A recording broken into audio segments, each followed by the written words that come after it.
오늘 주신 말씀은 로마서 14장 7절로 9절 말씀, 우리 3절 말씀인데요.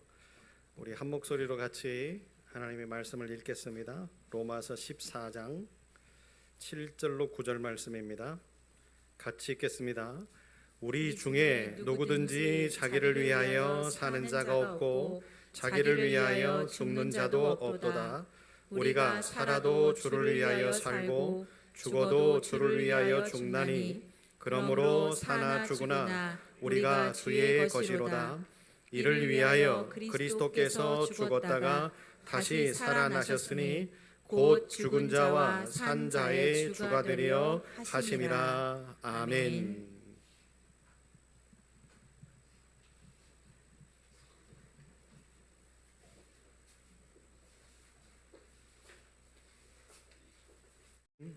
말씀 듣기를 원합니다. 부족한 것 십자가 뒤에 감추시고 하나님의 말씀만 증거하게 하실 때에 깨닫는 은혜를 더하여 주셔서 우리 마음속에 흡족한 은혜가 넘치게 하여 주옵소서. 하나님의 말씀만 따라가며 하나님이 말씀하시는 대로 살아가는 아름다운 교회 식구들의 모든 삶을 만지시는 하나님이 복 내려 주실 줄로 믿습니다. 이 시간 우리의 예배를 통하여서 영광 받아 주옵소서. 예수님 이름으로 기도합니다. 아멘. 살아도 죽어도 예수를 위하여 라는 제목의 말씀입니다. 제목을 들어보니까 어디서 많이 들어봤던 이야기 같죠. 어떤 분들의 생각에는 그런 생각을 할 수 있을 것 같아요. 뭐 이거 건배사야? 이렇게. 우리 아름다운 교회 식구들은 그렇지 않을 것 같지만 다른 분들이 이 제목을 들으면 살아도 죽어도 예수를 위하여, 그럼 따라서 하실 텐데 다른 우리 교회는 경험들이 없으시니까 따라서들 안 하시네요. 웃는 분들은 다 이유가 있겠죠. 여러분, 사도 바울이 이 표현을 할 때에 어떤 마음이었을까? 내가 살아도 주를 위해서 살고 죽어도 주를 위해서 죽는데 우리는 사나 죽으나 주의 것이다 라고 하는 이 이야기를 할 때에 사도 바울의 마음은 어떤 마음이었을까? 또 어떤 심정이었을까? 어떤 상황에서 이런 이야기를 사도 바울이 고백할 수밖에 없었을까? 궁금하지 않으세요, 여러분? 이 말씀은 너무 잘하는 말씀이잖아요. 이 말씀은 우리가 너무 많이 들었던 말씀이고, 또 어떤 말씀들이 기억납니까? 어떤 말씀을 외웠습니까? 라고 할 때에 우리가 이 말씀을 이야기하시는 분들이 참 많을 정도로 아주 그리스도인들에게는 유명한 말씀이기도 하잖아요. 그런데 본질적으로 이 말씀이 뭘 이야기를 하고 있는지를 우리가 알고 이 말씀을 흡수하고 이 말씀을 고백하고 이 말씀을 선포한다면 얼마나 좋겠어요. 아멘. 물론 다 알고 계시겠죠. 반응이 별로 안 좋으셔요. 그죠? 다 알고 계시겠죠. 그런데 그 다 알고 계셨던 내용의 이야기를 제가 로마서 14장에 나와 있는 이 말씀을 함축해 보면서 설명하면서 사도 바울이 이 말을, 이 고백을 할 때 어떤 마음이었을까, 어떤 기분이었을까 하는 것을 여러분과 함께 나눌 때에 오늘 이 말씀의 핵심이 우리 속에 들어와서 우리도 이런 뜻이었구나, 이런 말씀이었구나 하는 것을 깨닫고 하나님께 영광 돌리는 저와 여러분의 삶으로 바꿔지셨으면 좋겠습니다. 로마서 14장의 배경은요, 음식의 문제들 때문에 그 시대에 그리스도인들이 다툼이 생기고 분쟁이 생기고 그러다가 교회가 이렇게 양분화되어지는 그런 상황에까지 놓이게 되어지는 형편이 일어났어요. 그 모습을 바울이 보면서 지금 고민하고 또 고민하는 그런 내용이 로마서 14장의 내용입니다. 로마서 14장에 로마 교회는 유대인 그리스도인들과 이방인 그리스도인들이 함께 모여서 신앙생활을 하고 있는 그런 상태였지요. 그러다 보니까 로마의 교회는 혼합 공동체였어요. 유대인과 또 이방인들이 하나님을 믿는 믿음 안에서 함께 신앙생활을 하다 보니 서로가 섞여 있는 거지요. 모양도 다르고 문화도 다르고 삶의 배경도 다른 사람들이 함께 모여서 어떤 이름을 가지고 예수의 이름을 가지고 함께 모여서 신앙생활을 했어요. 여러분, 얼마나 행복했을까요? 얼마나 즐거웠을까요? 얼마나 기뻤을까요? 그러죠? 얼마나 즐겁고 얼마나 행복하고 얼마나 기뻤으면 바울이 왜 고민을 하겠어요? 뭐 때문에 고민을 하겠어요? 그리고 교회가 음식의 문제 때문에 왜 다투겠어요? 뭘 먹느냐, 그걸 먹는 것이 정당하냐, 또 어떤 절기를 지키는데 왜 그렇게 지키냐 하는 문제들 때문에 교회가 왜 싸우겠냐 말이에요. 항상 기쁘고 항상 행복하고 항상 즐거운 혼합 공동체인데 그러지 않겠어요?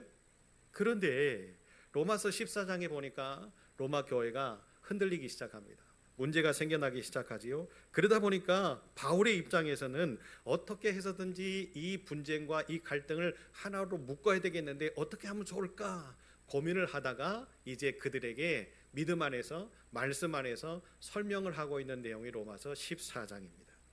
여러분 어떻게 보면 유대인들의 그 그리스도인들은 율법을 지키면서 율법에 따라서 정결한 음식들을 먹고 또 정결하지 않은 음식들은 우리들이 먹지 않겠다. 특히나 정결하지 않는 음식 중에 고기가 있었는데 그 고기 중에 어떤 고기가 있었느냐?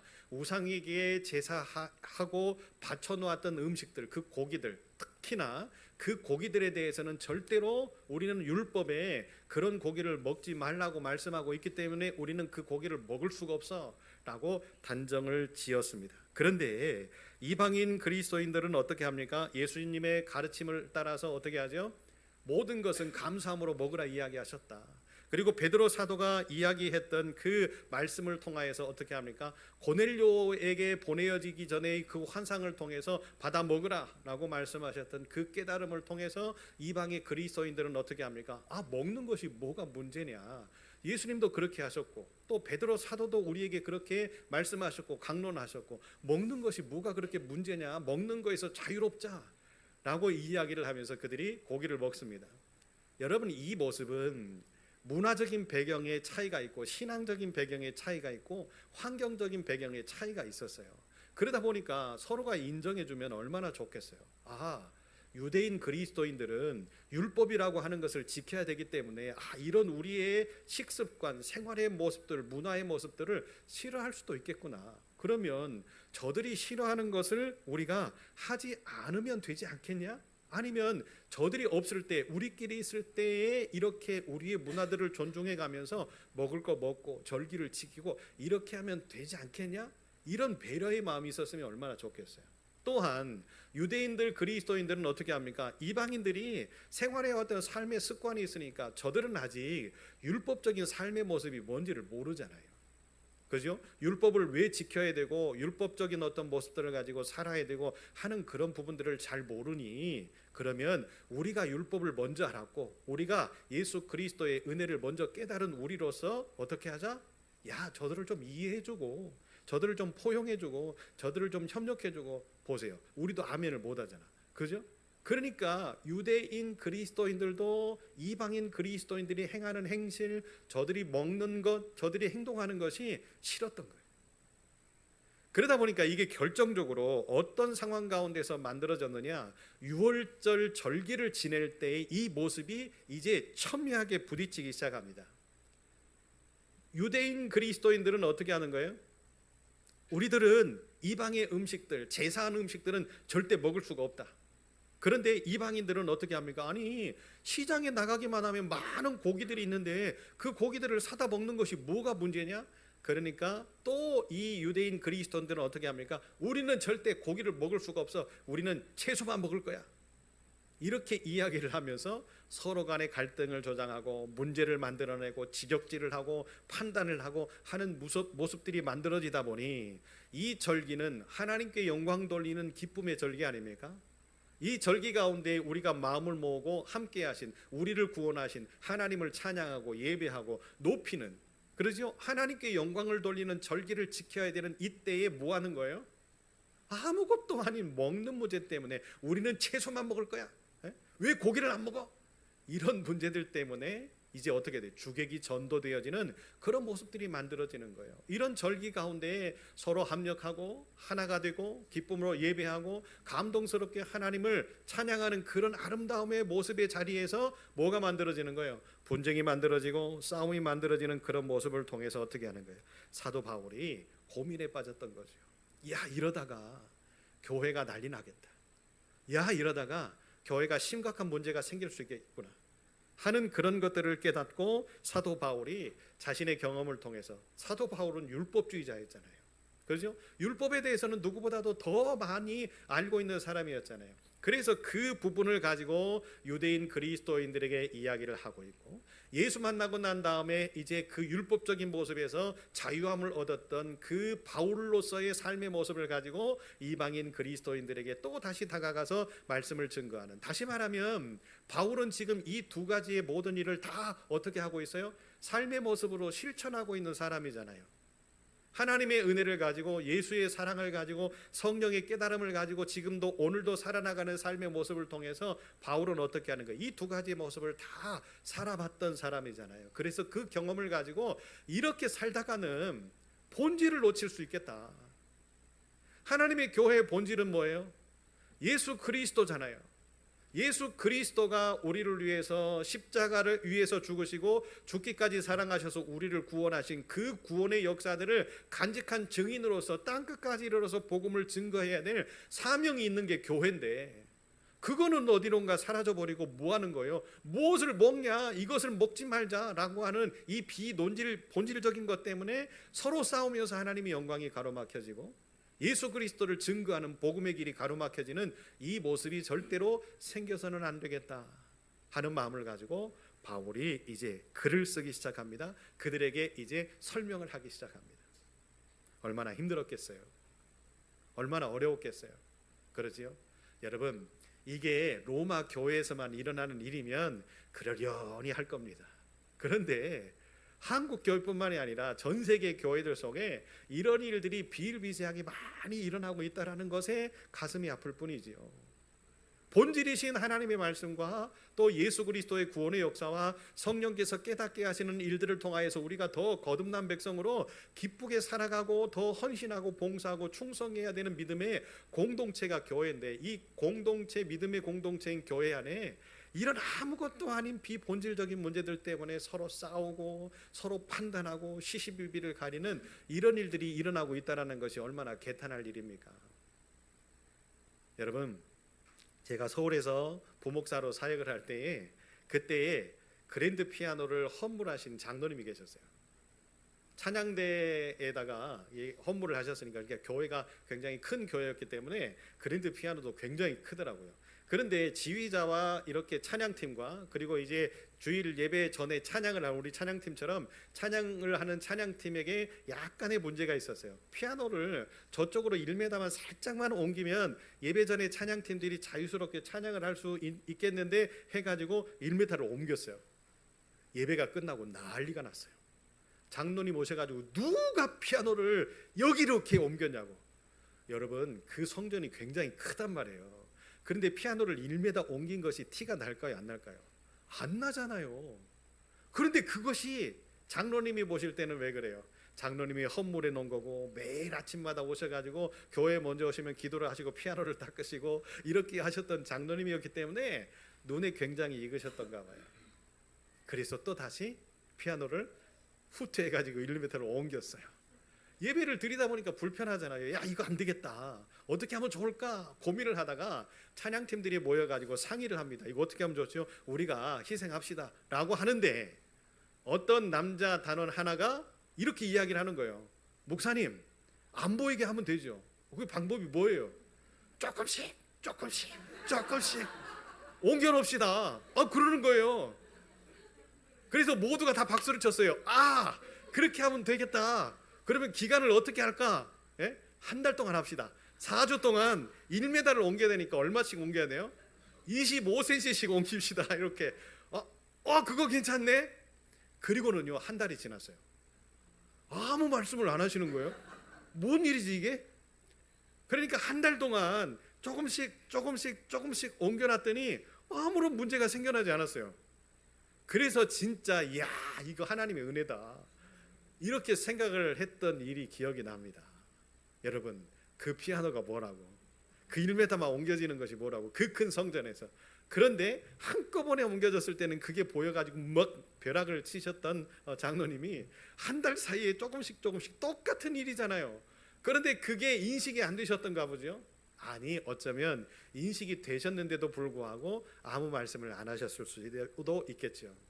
그런데 여러분, 우스갯소리로 이야기를 하는 거지만 얼마나 어처구니 없습니까? 또 하나는 제가 충남 부여에서 부목사로 사역을 할 때 있었던 일입니다. 그때도 청년들과 함께 열심히 금요 기도회를 뜨겁게 9시에 시작해서 11시 반까지 찬양하고 기도할 동안에 찬양하면서 청년들이 열심히 기타 메고 찬양을 하면서 뜨겁게 찬양을 했어요. 찬양을 다 끝내고 은혜롭게 모두가 다 통성기도 끝나고 돌아가는 그때에 사단이 벌어졌어요.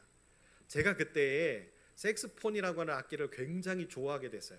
그래서 색스폰으로 들려지는 이 찬양, 색스폰으로 부는 찬양을 이제 교인들이 귀가를 하실 때에 찬양을 들었어요. 은혜를 받고 돌아가시라고. 그런데 저 교회 로비에서부터 장로님 한 분이 막 달려오시더니 큰 소리를 치시고 막 손가락질을 하면서 누가 이 음악을 틀었냐고 그러시는 거예요.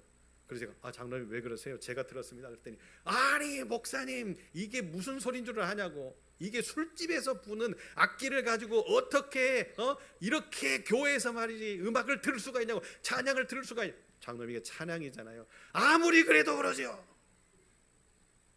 그러시는 거예요. 그래서 제가 옆에서 장로님 그럴 수도 있겠네요. 죄송합니다. 제가 다음부터는 잘하겠습니다.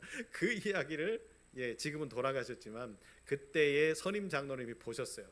제가 장로님한테 이렇게 하는 거를 보시고는 저를 부르시는 거예요. 제 목사님, 장로님 왜 그렇게 굽신거려? 목사님이 잘못한 것도 없잖아. 찬양을 하는데 아무거나 하면 되지. 왜 굽신거려? 교인들이 다 보잖아요. 그리고 장로님의 의견이 그럴 수도 있지요. 제가 잘못한 것일 수도 있지요. 그렇게 이야기를 했더니 장로님이 그러시는 거예요. 우리 목사님 참 대단하다고. 나중에 한번 보자고.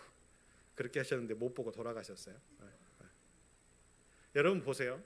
우리의 상황 가운데에서 우리의 형편들 가운데에서 뭐가 본질이고 뭐가 비본질인지를 우리는 알아야 되잖아요. 그죠? 여러분 색스폰이라고 하는 악기가 술집에서 이렇게 음악을 하는 악기, 물론 술집에서 불면 술집 악기죠. 그러면 다른 어떤 그 색스폰 연주자들, 전 세계에서 유명한 색스폰 연주자들은 그러면 술집에서 오그리 반주를 하는 사람입니까? 이렇게 전락해 버릴 수밖에 없는 거잖아요. 어떤 악기든지 무슨 상관이 있어요? 그 악기가 어느 곳에 있느냐가 중요한 것 아닙니까? 그렇지 않아요? 그렇듯이 여러분 하나님을 믿는 우리의 모습들 가운데에서 내가 생각하고 내가 판단하고 내가 경험하고 지금까지 배워왔고 답습해왔던 신앙의 모습도 중요하겠지만 다른 사람들은 다른 문화에서 다른 교회에서 다른 믿음을 가지고 다른 스승에게 다른 목사님에게 양육받고 훈련받아 왔던 삶의 모습들이 있기 때문에 나와는 다를 수가 있어요. 내 생각과 다를 수는 있어요. 그러나 다름은 있지만 같음 또한 있잖아요. 누구를 위한 거예요? 하나님을 위한 거잖아요. 누구에게 헌신하고 누구에게 충성하는 거예요? 교인들에게 헌신하고 하나님께 충성하는 거잖아요. 모양은 다르고 생각은 다르고 행동은 다를 수 있지만 우리의 본질은 뭐예요? 하나님께 영광이잖아요. 우리 교회의 유익이잖아요. 그렇다고 한다면 여러분 우리는 어떻게 해야 됩니까? 인정해 줘야지요. 잘하고 계십니다. 내 생각과는 다르지만 잘하고 계시는구나. 저런 모습은 나도 좀 한번 본받았으면 좋겠네. 저런 행동들은 나에게 없는 건데 저분은 저런 모습을 저렇게 배웠구나. 아멘을 안 하시는 거 보니까 아직까지 우리 마음속에는 이런 마음들이 있는 모양이죠. 여러분 중요한 게 뭐예요? 뭐가 중요해요? 뭐가 그리 중요한디? 그잖아요. 여러분 내 고집이 뭐가 그리 중요합니까? 내가 하는 행동이 뭐가 그리 중요합니까? 내가 하는 헌신이 뭐가 그리 중요합니까? 그렇게 헌신하고 그렇게 충성하고 그렇게 봉사하면서 남들에게 상처를 주고 남을 판단하고 남을 비판하는 그런 모습들이 있어질 때에 여러분 그 모습을 통해서 상처받는 영혼이 생겨난다고 한다면 내 헌신이 내 봉사가 내 충성이 무슨 의미가 있냐 말이에요. 누구를 위해서 헌신하는 거예요? 누구를 위해서 충성하는 거예요? 지금 우리 교회 교인들을 책망하는 것이 아니라 로마서 14장에 남아있는 이 로마 교회가 이런 문제들 때문에 힘들어하고 아파하고 싸우고 괴로워하니까 바울이 지금 뭐하고 있는 거예요? 여러분 우리는 본질로 돌아가야 됩니다. 하나님의 교회의 본질이 뭡니까? 하나님께 영광, 예수 그리스도의 구속의 십자가의 은혜를 전파하는 것, 오늘도 성령께서 우리와 함께 하시는 이 은혜를 어떻게 하는 것? 누리며 사는 것. 그렇기 때문에 우리의 모습 때문에 연약한 자도 있고 믿음이 강한 자도 있는데, 연약한 자와 강한 자가 서로 다투거나 이것이 옳다 저것이 맞다 이야기하지 말고 뭐 하라는 거예요? 서로 비판하지 말고 서로 싸우지 말고 우리의 본질을 찾자. 우리의 본질은 사랑하는 거다. 우리의 본질은 뭐다? 주의 복음을 증거하는 거다. 우리의 본질은 뭐다? 하나님을 높이는 거다. 아멘. 그러면서 사도 바울이 이야기를 하는 거예요. 믿음이 연약한 자가 있을 수 있다. 믿음이 연약한 자는 내가 지금 하고 있는 것이 무슨 행동인지를 모를 수 있기 때문에 어떻게 하는 거예요? 믿음이 강한 자들이 뭐 해주라는 거예요? 이해해 줘라. 실수도 할 수도 있는 건데 그 실수를 비판하고 책망하면 그가 상처를 받아서 우리의 공동체의 모습 안에서 이탈할 수 있으니, 이탈하면 누구만 손해예요? 우리 공동체만 손해잖아요. 그러니까 뭐 하라는 거예요? 이해해주고 포용해주고 안아주고. 그러다 보면 믿음이 연약한 자가 점점 강성해져서 어떤 사람이 될 수 있다라는 거예요? 더 멋진 하나님의 나라를 위해서, 하나님의 영광을 위해서 살아갈 수 있는 믿음의 사람이 될 수 있지 않겠냐. 그래서 사도 바울이 이야기를 하는 거예요. 그런 모습들이 있다고 한다면 나는 끝까지 고기를 먹지 않겠다. 고기를 먹는다라는 건 뭐죠? 믿음 안에서 이방인 그리스도인들이 야, 자유롭게 신앙생활을 하자, 믿음의 생활을 하자 라고 하면서 유대인 그리스도인들이 율법 안에서 살려고 하는 그 모습을 자꾸만 밀어내려고 하고, 야, 너희는 자유롭지 못한 신앙인들이잖아 라고 이렇게 핍박하려고 하는 그런 모습을 보면서 사도 바울이 이야기를 하는 거예요. 그렇게 한다면 나는 고기를 내 평생 먹지 않겠다. 무슨 선언이에요 이게? 사도 바울은 얼마든지 고기를 자유롭게 먹을 수 있어요. 그도 이방인이었기 때문에, 그죠? 그도 그 어떤 이방인의 선교의 복음을 증거하려고 하는 앞장서는 사람이었기 때문에 예수를 핍박하고 예수를 믿는 사람을 죽이려고 하고 스데반 집사를 돌로 쳐 죽이는 데 있어서 앞장섰던 사람이었기 때문에 그도 뭐 한 거예요? 흠이 있고 결이 있는 사람이잖아요. 그럼에도 불구하고 하나님의 은혜로 회복이 되어져서, 하나님의 사랑으로 회복이 되어져서 이제 믿음의 경주를 하면서 모든 사람들에게 말씀을 증거하고 복음을 증거하는 사도로서의 삶을 사는 정당성을 주장할 수 있을 만큼의 위치와 지위가 있는 사람이었잖아요. 그런데도 그가 그 모든 것들을 포기하고 뭐 한다고요? 나는 약한 자 편에서 약한 자의 삶의 모습으로 내가 살 수 있다. 나는 그러게 하기 위해서 내 모든 자유를 억압할 수 있다. 이게 무슨 뜻이죠?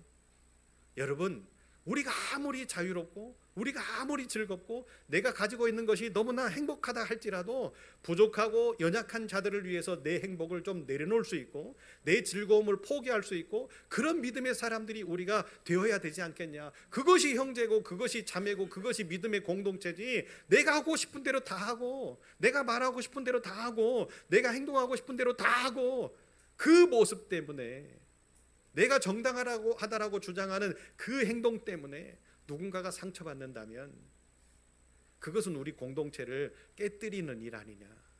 나는 그럴 만한 자유가 있고 나는 그럴 만한 능력도 있고 그럴 만한 위치에 놓여 있지만 나는 이 모든 것을 뭐한다? 교회와 하나님의 영광을 위해서 나의 즐거움마저 나는 억압하겠다 라고 주장을 하면서 이제 유대인 그리스도인들과 이방인 그리스도인들의 사이에서의 이 갈등의 문제를 해결하려고 몸부림치고 있는 바울의 모습이 바로 로마서 14장에 나와 있는 말씀이었습니다. 그렇다면 여러분, 바울이 어떤 마음에서 어떤 자세를 가지고 이런 말씀들을 증거할 수 있었을까요? 단 하나입니다. 로마서 14장 17절, 하나님의 나라는 먹는 것과 마시는 것이 아니요 오직 성령 안에 있는 의와 평강과 희락이라. 아멘. 잘 보세요. 하나님의 나라는 먹는 것과 마시는 것이 아니요 오직 성령 안에 있는 의와 평강과 희락이라. 바울이 이런 본질적인 말씀의 핵심이 없었다면 어땠을까요? 흔들릴 수 있었을 거예요. 왜 그래요? 율법도 알고 그러죠. 그러니까 바울이 한쪽으로 기울어질 수도 있었잖아요. 그런데 바울은 기울어지지 않습니다. 바울은 중심을 잡습니다. 어떤 중심? 말씀의 중심. 말씀의 중심이 딱 잡혀 있으니까 좌로나 우로나 흔들림이 없이 치우침이 없이 어떻게 이야기를 하는 거예요? 여러분, 이걸 먹는 것도 중요하고 먹지 않는 것도 중요합니다. 이거 하는 것도 중요하고 저거 하지 않는 것도 중요합니다. 그런데 그 모든 일들 가운데 우리가 놓쳐서는 안 되는 것이 있지요. 이것을 먹더라도 이것을 먹지 않더라도 우리는 어떤 삶을 살아야 됩니까? 예수의 삶을 살아야 됩니다. 할렐루야. 이런 행동을 하고 이런 행동을 하지 않더라도 우리는 어떤 삶을 살아야 됩니까? 예수의 삶을 살아야 됩니다. 이곳을 가더라도 이것을 가지 않더라도 우리는 예수를 위한 삶을 살아야 됩니다. 이것만큼은 놓치지 맙시다라고 강론하고 있는 것이 바로 바울이었다라는 거예요. 왜요? 그의 마음속에, 그의 중심 속에는 살아계신 하나님의 말씀이 있었기 때문에 그렇습니다. 그렇다면 로마서 14장의 핵심은 뭐였을까요? 두 그리스도인들의 세력이 서로 팽배하게 대립을 하는 그 상황 가운데에서, 물론 겉으로 이렇게 과격적으로 드러나지는 않았지만 그 내분 속에서 어떤 일들이 벌어졌을까요? 서로가 싫은데, 서로가 미운데, 그들의 서로 간의 공동체들 안에서는 어떤 언어들이, 어떤 삶들이, 어떤 모습들이 있었을까요?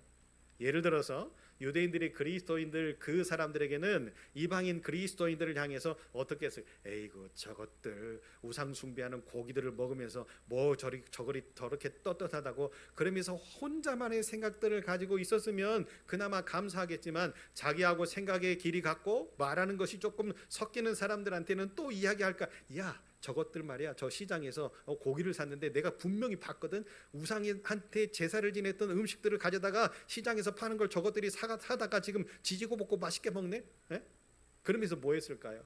맞아? 진짜야? 저것들 나쁘네? 이렇게 하면서 서로를 비방하지 않았겠어요? 그러면 반면적으로 이방인들의 그리스도인들은 어떻게 했을까요? 고기를 못 먹어요. 이야, 예수 안에 자유함이 있다겠는데, 하나님의 영이 계시는 곳에는 자유함이 있다겠는데 저것들은 고기도 못 먹고, 그게 뭔 문제냐? 우상에게 제사했다고 그 고기에 뭐 우상의 흔적이라도 묻어 있어? 예수 안에서 모든 것이 행복하고 감동이고 기쁨이고 즐거움이면 됐지. 그러니까 옆에서 또 맞장구를 쳐요. 맞아. 뭘까요? 비난하는, 비판하는 이런 모습들이 두 세력 안에 팽배하게 나타나기 시작합니다. 여러분에게 무엇을 뜻하는 걸까요?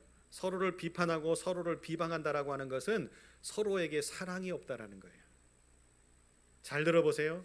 이들은 교회를 이루고 있잖아요. 믿음의 공동체를 이루고 있잖아요. 믿음의 공동체를 이루고 있는 교회가 사랑이 없다? 이건 망한 거죠. 이건 교회가 아닌 거죠. 하나님의 교회가 사랑이 없다라고 하는 것은 무슨 뜻이에요? 아니, 세상에 나가도 이거보다 낫겠네, 세상 사람들의 모임이 이 모임보다 낫겠네 라고 이야기하고 주장할 수 있지 않겠습니까? 하나님이 사랑이신데 하나님을 예배하는 곳에 사랑이 없다, 서로 손가락질하고 서로 비판하고 서로 욕하고 싸움만 있다고 한다면, 우리 아름다운 교회는 그런 교회 아니죠? 우리 아름다운 교회는 어떤 교회입니까? 하나님의 말씀의 중심이 되어지고 그 중심에서 우리의 모든 나의 기득권, 나의 즐거움, 나의 행함의 모든 모습들 가운데서 내가 누릴 수 있는 그 모든 것들까지도 하나님의 영광을 위해서라면 포기할 수 있고, 이게 예수의 길이라고 한다면 내 모든 것들을 내려놓을 수 있고, 이게 성령의 역사를 통해서 아름다운 것들을 만들어낼 수 있다고 한다면 우리가 가는 길을 멈춰서서라도 이 일을 완수하고 갈 수 있는 그런 멋진 믿음의 사람들이 함께 모여있는 신앙의 공동체가 우리 아름다운 교회 아닙니까? 그렇게 될 줄로 믿습니다. 그러면서 바울이 이렇게 서로 비판하고 싸우고 있는 그 로마의 교회에게 세 가지의 이야기를 합니다. 그 첫 번째는 뭐냐? 연약한 자들을 받아들이자. 연약한 자들이라고 하는 것은 무슨 뜻이에요? 아직 믿음이 덜 성숙되어져서 자기들의 생각만을 가지고 판단하고 자기들의 경험만 가지고 이것이 진짜인 줄 알고 그것만 행하려고 하는 사람들. 그러다 보니까 경험이 많고 신앙적으로 이렇게 성숙해 있는 사람들이 볼 때 왜 저렇게만 하지? 왜 저런 모습이지? 라고 생각할 수 있잖아요. 답답할 수 있어요. 그렇지요? 안 그런가요? 그런 모습이 있을지라도 뭐 하자? 우리도 다 그런 과정을 거치지 않았습니까? 우리도 다 그런 시간을 거쳐오지 않았습니까? 그러면 그런 경험이 있고 그런 시간을 거쳐왔고 또 성령께서 우리를 성숙하게 한 단계 성숙시켜 놓은 우리들이 뭐 하면 되는 거예요? 이해해주고, 아 맞아요, 그럴 때는 그럴 수 있어요, 예? 그래도 잘하고 계시는 거예요, 격려해주고. 할렐루야. 여러분 이게 교회 아니에요? 여러분 이게 은혜의 사람들 아니에요? 이게 믿음의 사람들 아닙니까? 굳이 실수한 것을 드러내서 왜 그렇게 하냐고, 왜 걸레질을 이렇게 하냐고 우로해야지 왜 저로 하냐고. 예? 여러분 경험해보지 못한 분들이 어떻게 알아요? 우리의 경험치, 많은 경험치를 아직도 경험해보지 못한, 아직도 약한 신앙을 가지고 있는 사람들이 어떻게 따라와요? 그렇게 이야기하는 것은 강요지요. 당연히 어떤 거예요?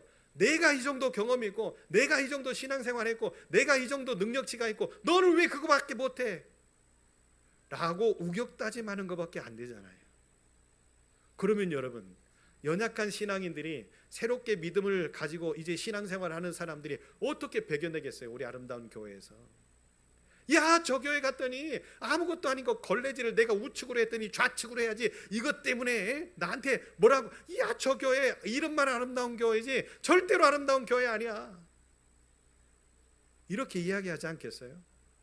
여러분, 한 영혼이 실족하면 우리 공동체가 무너질 수 있다라고 하는 것을 사도 바울은 알고 있었던 거죠. 그래서 오늘도 우리에게 그렇게 이야기를 하는 거예요. 믿음이 연약한 자들, 그 연약한 자들을 받아들이고 포용해주고 안아주고 격려해주고. 할렐루야. 여러분, 연약하다라는 것이 뭡니까? 하나님의 뜻을 온전히 이해하지 못하다 보니까 일어나는 일들이에요. 그러다 보니까 신앙적인 왜곡 현상들이 생겨나죠. 신앙적인 왜곡 현상들이 뭡니까? 하나님의 말씀은 분명히 이것인데 이것을 자기의 생각으로 판단해 보니까 아, 이럴 수도 있겠네, 저럴 수도 있겠네 해서 어떻게 하는 거예요? 하나님의 말씀이라고 하는 본질과 다른 행동들을 해나가는 사람들의 삶의 모습들, 이것을 연약함이라 이야기를 합니다. 그래서 다음 주에 제가 미가서를 통해서 이렇게 성령의 왜곡되어지는 모습들, 다시 말하면 복음의 자리에서 길을 잃어버리는 삶의 모습들이 어떤 것인지에 대해서 제가 다음 주에 설교를 할 거예요. 미가서를 통해서. 여기까지만 해야죠. 다음 주에 설교니까. 그죠? 여러분, 음식을 먹는 것이 뭐가 그렇게 중요합니까? 그래요? 중요해요? 또 절기를 지키는 것이 그렇게 중요합니까? 물론 중요하지요. 그런데 어떻게 지키는 게 중요합니까? 추수감사주일 때 우리가 이 지역을 위해서 우리가 헌물로 드리고 헌금을 한 것들을 가지고 이 지역의 어려운 이웃들을 위해서 나누고 베풀고 섬기는 것 얼마나 감사한 일입니까? 그런데 우리 교회 어려운데 뭐 그렇게 나눠주고 베풀어주고 섬겨주고 그것이 좋은 일입니까? 정당한 일입니까? 이렇게 따져 묻는 것이 옳을까요? 어느 것이 하나님의 영광을 위한 걸까요? 어느 것이 복음의 삶일까요? 어느 것이 예수의 정신일까요? 절기를 어떻게 지키면 어떻습니까? 절기를 통하여서 어떻게 얻어진 것들을 가지고 하나님의 영광을 위해서 사용한다라는 것이 얼마나 아름다운 일입니까? 하나님의 교회가 더 진취적이고 더 비전 있는 모습을 가지고 살아간다라고 하는 것이 얼마나 아름다운 거예요. 그런데 꼭 이렇게 해야 되고 꼭 이렇게 해야 되고 꼭 이렇게 해야 되고. 그래서 최 목사는요, 사지선다행의 문제를 푸는 걸 싫어합니다. 논수령을 좋아해요. 왜요? 머릿속에서 풀어내는 것들을 내 마음대로 쓸 수 있잖아요. 정답이 아닐지라도. 그래서 제가 학교 다닐 때요, 성적이 별로 좋지 않았어요. 사지현다행은 어떻게 합니까? 별로 안 좋아하니까 찍어요. 찍다 보면 오답만 찍어요. 그러다가 이제 안 되겠으니까 어떻게 합니까? 1번만 찍어요. 그러면 25%는 맞겠지? 아니면 25%도 안 맞을 때가 있더라고요. 농담으로 한 거예요. 최 목사 공부 잘했어요. 두 번째, 사도 바울이 로마 교회에게 이야기합니다. 주님을 위한 삶을 살면서 남들을 비판하지 말자. 이게 중요한 거예요. 우리가 사는 삶이 주님을 위한 삶 아니냐. 그런데 뭐 그리 남들을 비판하려고 하냐. 이 마음에서 내가 살아도 주를 위해서 살고 죽어도 주를 위해서 죽는다라고 하는 이 바울의 멋진 고백이 등장합니다. 여러분, 내가 오늘 사는 것이 하나님의 영광을 위한 거잖아요. 오늘 내가 지금 예배를 드리는 것도 예수의 길을 쫓아가는 거 아닙니까? 그러잖아요. 그런데 이렇게 사는 것이 정답이고 저렇게 사는 것이 정답이고 누가 이야기해놨어요? 하나님만 이야기할 수 있는 것 아닙니까? 우리가 경험치를 살았다고 해서 이렇게 사는 것이 정답이야? 내 경험이 다 옳아요? 모든 것을 판단하실 분은 누군데? 하나님이신데, 모든 것을 결정하실 분은 누군데? 하나님이신데. 그래서요, 바울이 14장 10절에 이렇게 이야기를 하잖아요. 내가 어찌하여 내 형제를 비판하느냐, 어찌하여 내 형제를 업신여기느냐, 우리가 다 하나님의 심판대 앞에 서리라. 그래서요, 결국에 우리의 모든 것을 심판하실 분은 누구라고요? 하나님이시라고요. 그런데 뭐 그렇게 판단하냐? 누가 뭔 삶을 살았고 뭔 행동을 했고 어떤 걸 했고, 그런 행동은 잘못되고 그런 행동은 나쁘고, 이거를 우리가 판단할 게 아니라 누가 하실 거라고요? 하나님이 하실 것을 왜 굳이 우리가 판단하고 그렇게 결정하려고 하냐? 얼마나 힘들어요. 하나님이 하실 일을 우리가 하려고 하니까. 다만 우리는 뭐 할 뿐이다? 주를 위하여 살 뿐이다. 주를 위하여 살 뿐이다. 그러니까 판단하지 말자. 판단하지 말자. 마지막 세 번째로요, 사도 바울이 이야기합니다. 형제를 실족하게 하지 말자. 여러분, 왜 먹는 것 때문에 서로 비판하면서, 그러죠? 고기를 먹는 형제들을 비판하면서 왜 그 형제들을 실족하게 만듭니까? 고기를 못 먹는 형제들, 율법적인 문제들 때문에 그들은 율법의 정신에 입각해서 예수를 믿고 있기 때문에 그들은 그 율법에 어긋난 것들을 안 하고 싶어하는 믿음을 가지고 있을 뿐이지 자유가 없는 게 아니지 않느냐. 주의 영이 계신 곳에는 다 자유함이 있다고 했는데 왜 그것을 비판하느냐. 그 비판 때문에 그 형제들이 실족하면 어떻게 돼요? 어떻게 돼요? 여러분, 우리가 한 영혼을 실족해 하게 되어지면 어떤 일이 벌어져요? 어떤 일이 벌어질까요? 우리의 사는 삶이 즐겁겠어요? 자유롭겠어요? 그렇지 못하잖아요. 그래서 그리스도인들이 자유를 누릴 수 있는 권리가 있지만 그 자유로 인해서 그 우리의 형제들을 실족해 하지 말아야 된다라고 하는 것을 사도 바울이 강조하고 있는 거예요. 우리의 행위가 정당하다 할지라도, 내가 살아왔던 걸음들이 떳떳하다 할지라도 그것을 우리는 하지 말자, 형제를 실족하게 하지 말자라고 이야기를 하고 있어요. 그러면서 그리스도인들은 화평과 덕을 세우는 일에 집중하면서 어떻게 하자? 이것이 하나님의 영광을 위한 길이 아니라고 한다면 내려놓자. 내가 아무리 정당하고 내가 아무리 옳다라고 주장하는 내 삶이 하나님의 기쁨이 아니라고 한다면, 아니, 하나님의 기쁨이 되어진 일이라고 판단해서 내가 열심히 다하고 있는 일인데 내 옆에 있는 형제와 내 옆에 있는 자매가 그것으로 인하여서 실족하는 일들이 생겨나고 한다면, 아무리 내가 하나님께 영광을 돌린다고 하는 그 일이라 할지라도 멈춰서자. 왜? 지금 연약한 자들이 실족할 수 있으니, 지금 나보다 믿음이 적은 자가 넘어질 수 있으니 차라리 나는 그 행위를 포기하고 그들의 눈높이에 맞춰서 뭐하자? 함께 걸어가자. 함께 예배하고 함께 찬양하고 함께 섬기자. 그래서 하나님의 교회들은요, 믿음의 고수들이 많은 것도 중요합니다. 그런데 그 믿음의 고수들이요, 뭐 하는 게 중요할까요? 나눠주고 베풀어주고 섬겨주는데 어떤 모습으로? 낮은 자의 모습으로. 여러분, 어린아이하고 대화를 할 때 어른들이 이렇게 서서 어린아이를 바라보면서 대화하는 대화법은요, 잘못된 거래요. 왜냐하면 어린아이들이 아무리 어른들이 긍정적인 이야기를 하고 아무리 바른 이야기를 하고 그 아이에게 교훈적인 이야기를 해줘도 이것은 억압으로 들려질 수 있대요. 비언어적인 메시지를 통해서. 비언어적인 메시지는 뭐예요? 모션. 그죠? 어른이 지금 이렇게 서서 아이한테 이야기를 하고 있어요. 이거는 그 아이에게 교훈을 주지 못한대요.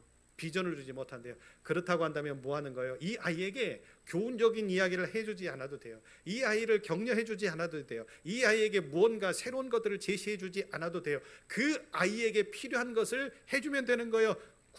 우리 어른들은 키가 크니까 어떻게 하는 거예요? 낮은 자세로 그 아이의 눈높이에 맞게끔 눈을 맞춰주고 그 아이와 눈인사를 해주는 그거 하나를 통해서 이 아이는 뭐를 느끼는 거예요? 아, 이 어른이, 이 아저씨가, 이 최 목사가 나를 사랑하고 있구나, 나를 이해하고 있구나, 나를 인정해주고 있구나. 이 비언어적인 메시지 하나를 가지고. 할렐루야. 그러면 그 아이는 행복한 거죠. 그 아이는 즐거운 거죠. 아무것도 안 했는데. 이런 믿음의 어른들이 되셨으면 좋겠습니다. 이런 성숙한 신앙인들이 되셨으면 좋겠습니다. 연약한 자들이 있으면 뭐 하세요? 낮춰주세요. 부족한 것이 보이면 어떻게 합니까? 손잡아 주세요. 나의 경험을 통해서, 나의 믿음의 방법을 통해서 뭐 하면 됩니까? 함께 힘을 모아주세요. 그러면 우리의 믿음의 공동체는 살게 될 줄로 믿습니다. 제가 이거 한 가지 꼭 이야기를 드리고 싶었는데 시간이 많이 가서 할까 말까 지금 고민하고 있는데, 할까 말까 고민할 때는 하지 말으라고 이야기를 했는데 이건 꼭 해야 되겠습니다. 여러분, 술을 마시는 게 죄입니까? 그 이야기를 하려고 뜸들였어? 이렇게 생각하실 수도 있을 거예요. 그런데 이게 본질이 아니라 들어보세요. 여러분, 술을 마시는 게 죄입니까? 성경에 술 취하지 말라라고 성경이 명령을 이야기를 할 때 단순히 금주, 그러죠? 음주를 금하라라고 이야기를 하는 것이 아니었어요. 술에 취해서 자제력을 잃고 방탕하는 삶을 사는 것을 경계하라라고 말씀하셨죠. 그죠? 술 취하지 말라, 이는 방탕한 것이니 성령의 충만함을 받으라 이야기를 하시잖아요. 에베소서 5장 18절에 그렇게 이야기를 합니다. 이것은 무슨 뜻이에요? 방탕, 무절제, 도덕, 영적인 타락이 이루어질 수 있으니까, 그 영적인 타락으로 인하여서 누군가가 실족되어질 수 있으니까 뭐하라는 거예요?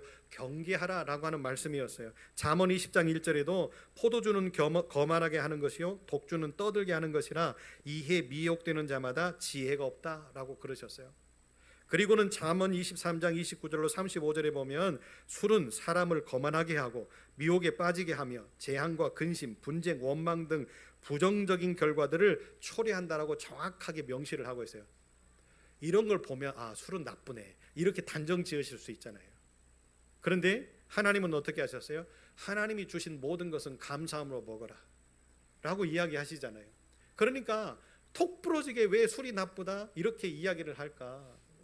여러분, 선교사님들이 우리나라에 오셨을 때, 선교 100년 전에 우리나라에 오셨을 때 우리나라가 뭐 때문에 무너지고 있었습니까?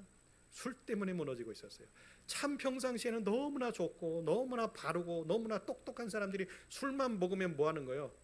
인간이 걸어갈 수 있는 걸음을 걷지 않는 거예요. 갈짓자로 걷고, 그러죠? 마치 어떤 동물이 다리를 들고 이렇게 하는 것처럼 그냥 아무 데서나 이런 모습들을 가지고, 술을 먹기 전의 모습과 먹는 모습의 차이가 너무 그러다 보니까 어떻게 해요? 가정이 파괴되어지고, 술만 먹으면 난폭해져 가지고 막 아내인지 아들인지 딸인지도 모르고, 그러죠? 인사불성이 돼 가지고 이게 부모인지 자식인지도 모르는 아나무인의 모습들을 가지고 사는 그 모습 때문에 복음을 증거하는 모습들 가운데서 금주령을 내리잖아요. 우리의 민족성 때문에. 여러분, 술 취함은 성령의 인도함을 거스르는 행위로서 그리스도인은 세상의 쾌락이 아니라 성령의 충만함을 받아야 된다라고 하는 가르침이 그 목적하심에 있었던 거예요. 술 취하는 자들은 하나님의 나라를 유업으로 받지 못하고 공동체와 가정에 심각한 해를 끼칠 수 있기 때문에 술 취하지 말라고 강력히 경고하고 있어요. 그러면서 어떻게 하라고요? 성령의 충만함을 받아라. 여러분, 술 취하지 말라 이 말에 꽂혀가지고요, 그 뒷말을 잃어버려가지고 어떻게 합니까? 이건 죄야 이렇게 단정 지으면서요, 차라리 술 취한 사람들처럼 술 먹고 진솔하게 이야기해서 화해하고 모든 것들을 다 풀고, 어떻게 하는 거예요? 서로 어제까지는 죽이고 막 싸우고 이놈 저놈 했던 사람들이 술 한잔 먹고 나더니 형님 동생 돼가지고 아이고 이렇게 살고 있는 그런 사람들도 많거든요. 그런데 그리스도인들이 술 먹는 거에 대해서 막 비방하고 이야 술 먹은 나쁜 거고 이건 죄고 이렇게 하면서 오히려 술 먹는 사람보다 더 못하게 사는 그리스도인들이 얼마나 많아요. 그 뒷말이 뭐라고요? 성령의 충만함을 받으라 이야기하잖아요. 술 취하는 것은 방탕한 것이야. 그런데 성령의 충만함을 받지 못하는 건 뭐라고요? 그리스도인들이 그리스도인답게, 예수의 제자답게, 예수의 길을 여는 사람들답게 살지 못하는 일이니까 뭐하라는 거예요? 성령의 충만함을 받으라는 거잖아요. 그런데 그것은 잃어버리고 다른 것에 꽂혀가지고 사람을 비방하고 비판하고 책망하고. 술이 나빠서가 아니라 나의 술 먹는 모습과 삶이 하나님의 일을 무너지게 한다면 여러분, 차라리 안 먹는 것이 좋겠다. 나의 술 먹는 모습과 삶이 교회와 성도들에게 덕이 되어지지 못하다고 한다면 차라리 내가 먹지 않는 것이 좋겠다.